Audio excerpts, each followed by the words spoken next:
Day 70 of my rhythm reset. Woke up and my brain wouldn't shut up. Wonder what's for lunch? Don't eat lunch. Could murder a sandwich. Haven't eaten sandwiches in months. Is it dinner time yet? It's 7 a.m. All day, non-stop. Constant food thoughts. The day before, fake Christmas. 3,718 calories. Roast dinner, trifles, chocolate, crisps. Properly enjoyed it. Family tradition. No regrets about the meal. But the next day, my satiety dashboard was scrambled. Turns out there's research on this. Andy Chan, Harvard researcher, explains exactly why ultra-processed foods bypass your normal fullness signals and why it took 48 hours to recover. Let me show you what happened. So day 69, fake Christmas, family tradition. We celebrate twice, once with the grandson early, once on actual Christmas Day. Total calories, 3,718, sugar was 154 grams, which is quite a lot. Full roast dinner, 1,600 calories. Trifles, 900 calories. Crisps, 266 calories. Chocolate, 460 calories. And chicken soup to start the day off, 480 calories. Eating window stretched from 4 hours to 8. Started late morning, finished in the evening. All properly tracked, no shame, no guilt. This was a celebration. Woke up on day 70 and my brain wouldn't stop. Not hungry, not stomach growling, just constant background noise. For weeks, my food thoughts had been quiet. Eat when planned, feel satisfied, move on. Simple, clear signals. Now, static all day. What's for breakfast? I don't eat breakfast. Wonder what's for lunch? It's 7 in the morning. Could murder a sandwich. Haven't wanted bread really in months. My actual notes that day, my head is looking for food from waking. I am having some form, I think, of sugar withdrawal. Fingers are inflamed, feel bloated. This wasn't real hunger. This was something else. On day 68, I was 13 stone 3. Day 69, 13 stone 5, up 2 pounds. Day 70, 13 stone 6 and a bit. I expected water weight, glycogen refill. Doesn't bother me. What bothered me was the noise, the constant food thoughts. For 10 weeks, hunger had had a rhythm.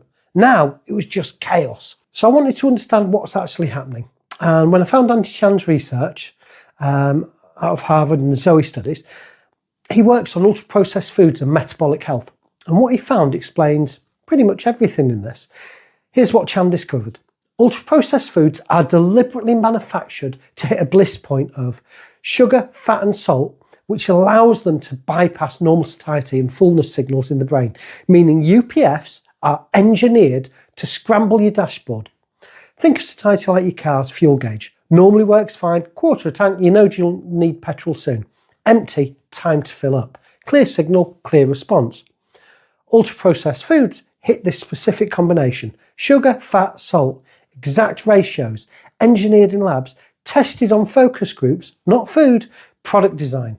And when you eat them, your fuel gauge goes haywire. Your brain stops registering fullness properly. You eat, food registers, but the I'm done message delayed, scrambled, or just missing. So you keep hunting. So on day 69, foods were roast dinner, real food, protein, veg, gravy, fine. Trifles, UPF, sugar, custard, cream, jam, scrambled the signals. Crisps, UPF, salt, fat, engineered crunch, more scrambling. Chocolate, UPF, sugar, fat, bliss point, formula. Full static now. The roast was fine. The UPF broke my dashboard. Day 70 taught me something quite critical. There are two completely different types of hunger. And once you felt both, you can tell them apart. Type 1, genuine hunger. Comes in waves, peaks around 16 to 20 hours, then passes. You feel hungry, you drink water, you wait 10 minutes. If the hunger fades, your body adapts, switches fuel sources, moves on. I know this. I've felt it hundreds of times during fasting. It has a rhythm. Comes, goes, returns, settles. It's a pattern you can sort of predict. Type 2, UPF-driven noise. Constant, no waves, no rhythm, just background static. Never fully satisfied, always thinking about food. This isn't hunger. This is hormonal disruption. Your fuel gauge asking questions it shouldn't need to ask. Are we full yet? Should we eat more? What about now? The feedback loop between your gut and your brain is scrambled. The difference is striking. Once you experience both, real hunger has a pattern. UPF-driven thoughts are just noise. Good news, it clears. It takes time, but it clears. Day 70, morning, brain won't stop. Food thoughts constant. Day 70, evening, after real food and a short fast, clarity starting to return. Day 71, signals calming down, and 72 and 3, they were back to normal satiety. What helped? Back to non-UPF meals, soups, real food, back to structured windows, 4 hours, 6 hours. I was out of the 70-day rhythm reset, so I had extended it a bit. Short fasts between meals. It lets the insulin settle. I know this pattern because I've tracked it. Whenever I have a high UPF day, the next 48 hours are noisy. Food thoughts, cravings, low-level hunger that isn't real. Not because I didn't eat enough, because the signals are scrambled. Give it 2-3 days of real food and proper windows and the signals calm down again. Doesn't require perfection, just requires patience. Here's what you actually do. Before the high UPF day, know it's coming. Plan for it. Celebrations happen. Life happens. One day isn't going to ruin 70. Don't stress. During the high UPF day, enjoy it. Don't feel guilty. Track it if you want. I did, but don't obsess. Connection matters more than macros. The next day, when the noise starts, expect it. That's step 1. Your brain will be noisy. That's biochemistry, not failure. The signals are scrambled. It does not mean you're weak. Step 2, don't graze. Stick to your eating window. Don't feed the noise. Constant eating makes the scrambling worse. Step 3, real food only. Non-UPF meals. Homemade soups, protein, vegetables, whole foods. Nothing engineered for bliss points. Step 4, hydrate properly. Water helps, black coffee helps, herbal teas can help. Flush your system. Step 5, short fasts between meals. Let the insulin settle. Give your body time to recalibrate. Don't panic eat because thoughts are loud. Step 6, and it's hard. Give it 48 hours. Don't judge yourself on day 1 recovery. Wait for day 2 or 3. The noise will clear. The signals will return. You just have to wait it out. Day 69 and 70 taught me this. Your body remembers not just yesterday's meals, weeks of meals. For 10 weeks, I'd been running on real food and fasting. My system had adapted, preferred fat as fuel, got comfortable with ketones. Satiety signals were working properly.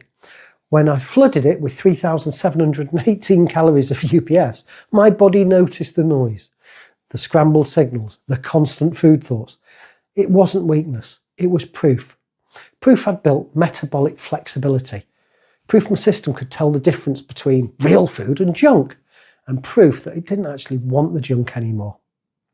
But also proof that recovery is part of the process. You're not broken if you have a high UPF day. You just need 48, 72 hours to recalibrate. That's the pattern. And honestly, I still lost a stone over 70 days, even with the day 69 and 70, because one high UPF weekend doesn't break the pattern. The pattern is what matters. Quick reminder, this is what happened to me after a high UPF day. Your response might be different. It's educational content, it's not medical advice. Speak to your GP before changing your diet or fasting pattern. It's your body, it's your signals, and it's your decision.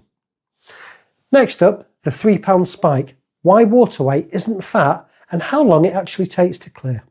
I'll see you there.